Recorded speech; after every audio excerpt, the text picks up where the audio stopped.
Hi friends, പുതിയ ഒരു ഡിലേക്ക് എല്ലാവർക്കും സ്വാഗതം. അപ്പോൾ എന്തെന്ന് വെച്ചാൽ പുതിയൊരു റിക്രൂട്ട്മെൻറ്റ് നോട്ടിഫിക്കേഷൻ വീഡിയോമായിട്ടാണ് വന്നത്. നിലവിലെ റിക്രൂട്ട്മെൻറ്റ് വിളിച്ചിരിക്കുന്ന ഇന്ത്യൻ കോസ്റ്റ് ഗാർഡിൽ നിന്നാണ്. അപ്പോൾ ഈ ഒരു റിക്രൂട്ട്മെൻറ്റ് കൂടുതൽ ഡീറ്റെയിൽസ് ആയിരിക്കും നമ്മൾ ഇന്നത്തെ ഈ വീഡിയോയിൽ നോക്കാൻ പോകുന്നത്. അപ്പോൾ നിങ്ങളാരും കൂടി അവസാനം വരെ കാണുക. അപ്പോൾ ഇന്ത്യൻ കോസ്റ്റ് ഗാർഡിലൊക്കെ ഒരു ജോലി ആഗ്രഹിക്കുന്നവരാണ് നിങ്ങൾ തീർച്ചയായിട്ടും ഈ ഒരു വീഡിയോ അവസാനം വരെ കാണുക. അതുപോലെ തന്നെ നിങ്ങളുടെ ഫ്രണ്ട്സ് ആരെങ്കിലും ഇന്ത്യൻ കോസ്റ്റ് ഗാർഡിലൊരു ജോലി ആഗ്രഹിക്കുന്നുണ്ടെങ്കിൽ ഈ ഒരു വീഡിയോ അവരിലേക്കും ഷെയർ ചെയ്ത് കൊടുക്കുക. ഇത്തരത്തിലുള്ള കൂടുതൽ വീഡിയോകൾക്കായി ചാനൽ സബ്സ്ക്രൈബ് ചെയ്യാത്തവർ സബ്സ്ക്രൈബ് ചെയ്യുക. സബ്സ്ക്രിപ്ഷൻ എന്ന ബെല്ലൈക്കനിൽ ഓൾ എനേബിൾ ചെയ്താൽ മാത്രമായിരിക്കും ഇത്തരത്തിലുള്ള കൂടുതൽ വീഡിയോസ് നിങ്ങളുടെ ഫോണിൽ നോട്ടിഫിക്കേഷനായി ലഭിക്കുകയുള്ളൂ. അതുപോലെ തന്നെ നമ്മുടെ ടെലിഗ്രാം വാട്സാപ്പ് ഗ്രൂപ്പിലേക്ക് ജോയിൻ ചെയ്യാൻ ആഗ്രഹിക്കുന്നുണ്ടെങ്കിൽ ജോയിൻ ചെയ്യുക. ലിങ്ക് താഴെ ഡിസ്ക്രിപ്ഷൻ ബോക്സിൽ ഉണ്ടായിരിക്കുന്നതാണ്. നമുക്ക് കാര്യത്തിലേക്ക് കടക്കാം. ഇന്ത്യൻ കോസ്റ്റ് ഗാർഡിലേക്കുള്ള സ്വീപ്പർ അല്ലെങ്കിൽ സഫായിവാല പോസ്റ്റിലേക്കുള്ള റിക്രൂട്ട്മെൻ്റ് ആണ് വന്നിരിക്കുന്നത്. ഇതിലേക്ക് അപേക്ഷയുടെ ഡേറ്റുകൾ നോക്കുകയാണെങ്കിൽ 5/4/2025 മുതൽ 5/5/2025 അപേക്ഷിക്കാൻ സാധിക്കുന്നതാണ്. അപേക്ഷിക്കാൻ ആഗ്രഹിക്കുന്നവർ ലാസ്റ്റ് പാർട്ട് അപേക്ഷിക്കുക. നമുക്ക് റിക്രൂട്ട്മെൻറ്റ് മറ്റ് ഡീറ്റെയിൽസ് നോക്കാം. ആദ്യം സാലറി നോക്കുകയാണെങ്കിൽ 21,700 രൂപ മുതൽ 69,100 രൂപ വരെയാണ് സാലറി ലഭിക്കുക. ഈ അടുത്ത് റിപ്പോർട്ട് ചെയ്തിരിക്കുന്ന വേക്കൻസി നോക്കുകയാണെങ്കിൽ ആകെ 2 വേക്കൻസിയാണ് നിലവിൽ റിപ്പോർട്ട് ചെയ്തിരിക്കുന്നത്. വേക്കൻസി നിലവിൽ റിപ്പോർട്ട് ചെയ്തിരിക്കുന്ന EWS കാൻഡിഡേറ്റ്സിനാണ്. ഈ അടുത്ത് അപേക്ഷിക്കാനുള്ള ഏജ് ലിമിറ്റ് നോക്കുകയാണെങ്കിൽ 18 വയസ്സിനും 25 വയസ്സിനും ഇടയിലുള്ളവർക്കാണ് അപേക്ഷിക്കാൻ സാധിക്കുക.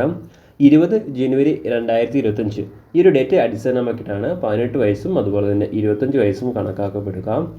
ഈ അടുത്ത് അപേക്ഷിക്കാനുള്ള എഡ്യൂക്കേഷൻ ക്വാളിഫിക്കേഷൻ നോക്കുകയാണെങ്കിൽ 10ാം ക്ലാസ് പാസ്സായിട്ടുള്ളവർക്ക് അപേക്ഷിക്കാൻ സാധിക്കുന്നതാണ്. അല്ലെങ്കിൽ ITI സർട്ടിഫിക്കറ്റ് ഉള്ളവർക്കും അപേക്ഷിക്കാൻ സാധിക്കുന്നതാണ്.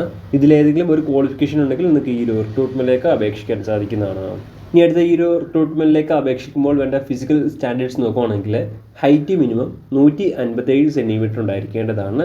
ചെസ്റ്റ് നോർമൽ അനുപാതത്തിലായിരിക്കേണ്ടതാണ്. 5 സെൻറ്റിമീറ്റർ എക്സ്പാൻഷൻ നിർബന്ധമായിട്ടും ഉണ്ടായിരിക്കേണ്ടതാണ്.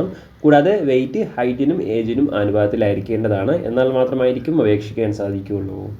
അതുപോലെ തന്നെ ഈ ഒരു റിക്രൂട്ട്മെൻറ്റ് സെലക്ഷൻ പ്രൊസീജിയറിൽ ഫിസിക്കൽ ടെസ്റ്റും ഉണ്ടായിരിക്കുന്നതാണ്. മെയിനായിട്ട് 3 കാര്യങ്ങളാണ് ഫിസിക്കൽ ടെസ്റ്റിൽ വരുന്നത്. ഒന്നാമതായിട്ട് വരുന്നത് 1 മൈൽ റണ്ണാണ്. അതായത് 1.6 കിലോമീറ്റർ റണ്ണിങ് ആണ്. 7 മിനിറ്റിനുള്ളിൽ കംപ്ലീറ്റ് ചെയ്യേണ്ടതാണ്.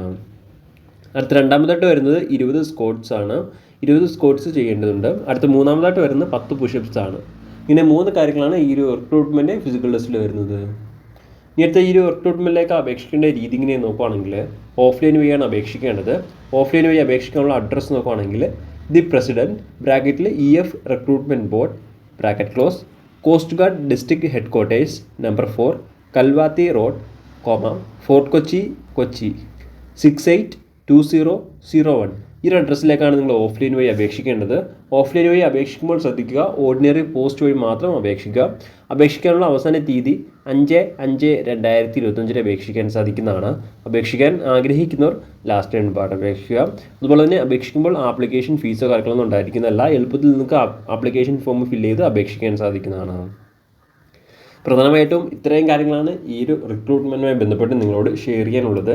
എന്തെങ്കിലും സംശയങ്ങളോ കാര്യങ്ങളോ ഉണ്ടെങ്കിൽ ഒഫീഷ്യൽ നോട്ടിഫിക്കേഷൻ അല്ലെങ്കിൽ ഈ ഒരു ആർട്ടിക്കിൾ ചെക്ക് ചെയ്യുക.